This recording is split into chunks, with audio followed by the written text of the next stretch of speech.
Hello, let's do some surf guitar.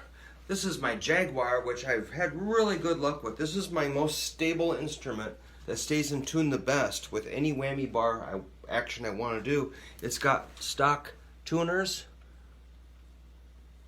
It was made in Japan. It's got a bone nut. I wore out the frets, so we had to have new large frets installed. Stock pickups. It's got a mastery bridge. I think that kind of solves a lot of problems. So I've got like a 56 as a low E. And I should have flat wounds if I'm a real surf guitar player, but maybe another time. So with this guitar, it's got this switch up here. When you switch up, this is volume and this is tone. But normally it's down. And down here you've got, when this is down, this is your volume and tone. Here is on off for the bridge pick or neck pickup. Here's on off for the bridge pickup. Here's both on, which I usually use. This little switch, when you come up, it cuts the bass. So unfortunately, I've got that up a lot.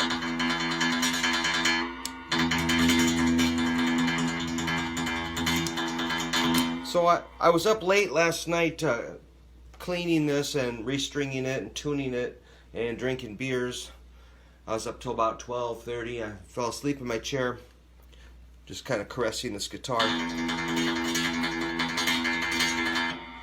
So I do pick back by the bridge. And I'm careful. You see a lot of pictures of guys holding a pick like this. I'm like, what are you doing? Or this. It's like, how can that possibly work? In my opinion, it should be on the side of your index finger here, and add the thumb, and you've got a tiny bit of the tip sticking out. If it's out like this, you're going to be kind of flopping around. You're going to be flopping around. So a tiny bit gives you precision, and a little palm muting just sounds cool. So with the whammy bar,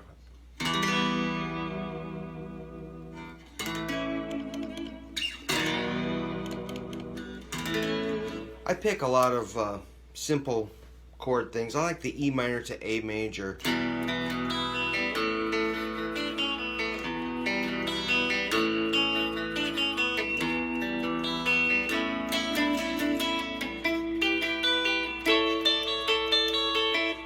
So I'll do a lot of inversions of a simple chord thing, E minor to A.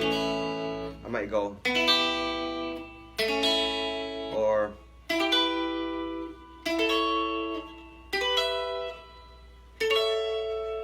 and that sounds like, you know, there's a lot going on really, but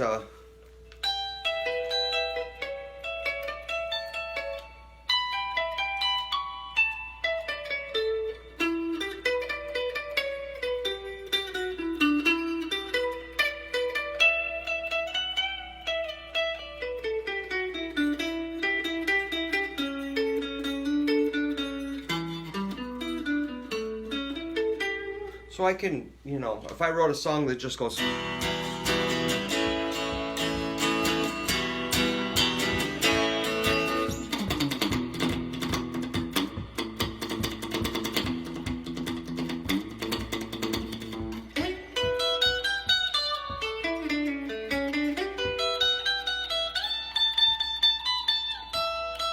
oops, jeez.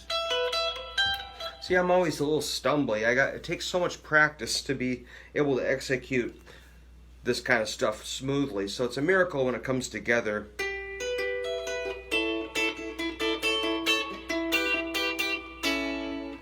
Let's say you're doing those chords and then putting some inversions, a little bit of scale, melody, riffing on top of it.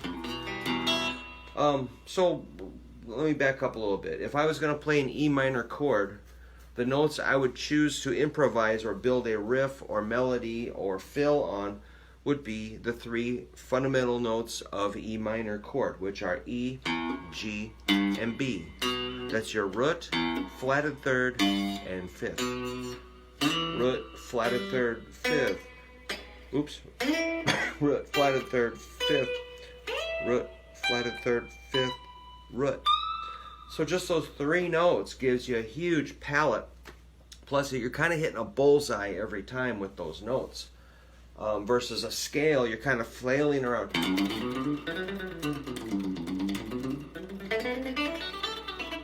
Ugh.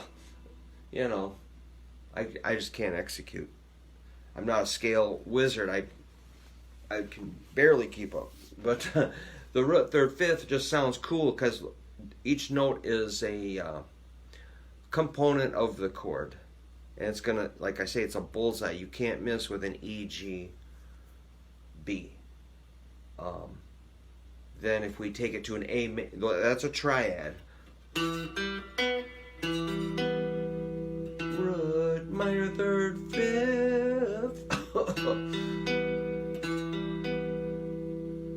While an A major is A, C sharp, and E.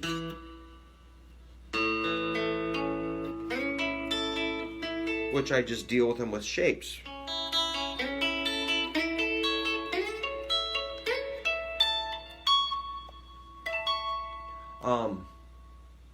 One, you might say, well, why E minor to A?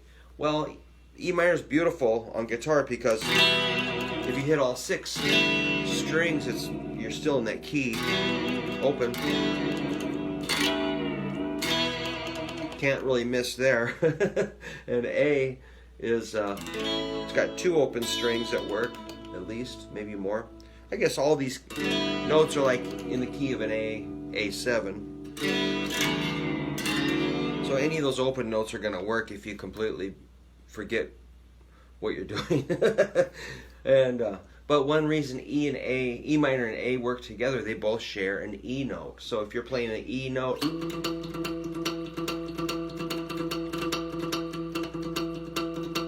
that's going to work on E, A.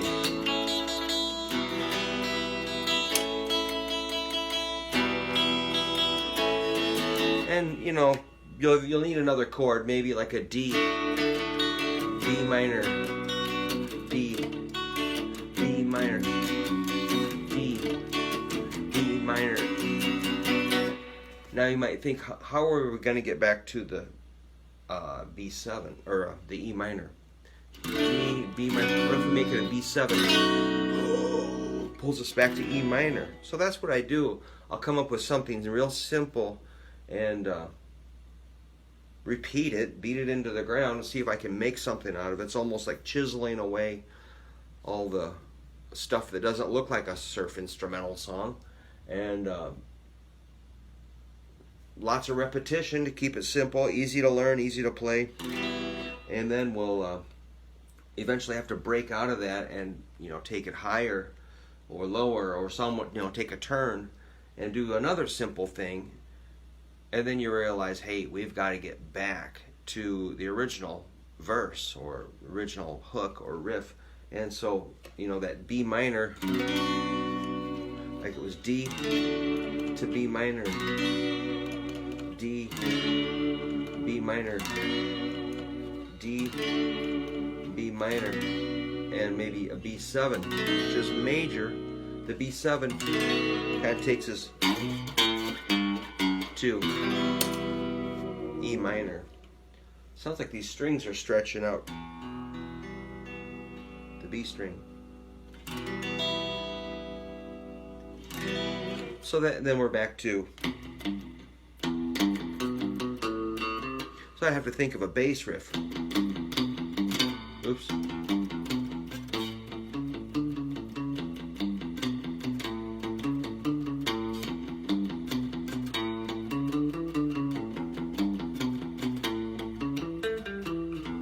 Hey, that could be something. That sounds kind of cool.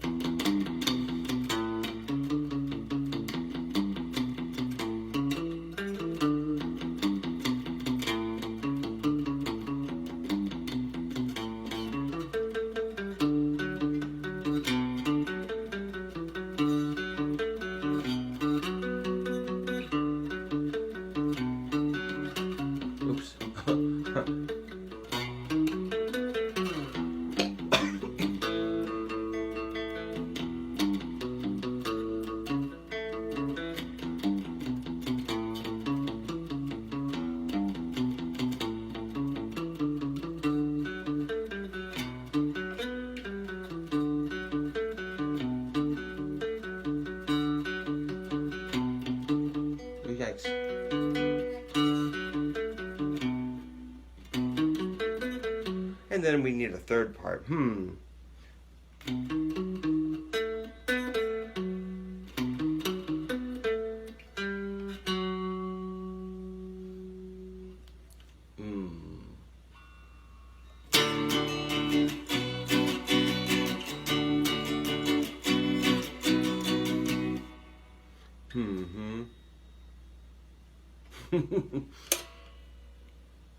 So this spot right here I'm in, not knowing what's next, is really kind of my favorite thing. I'm just like, it's unknowable what the next chord will be, but I don't worry about it.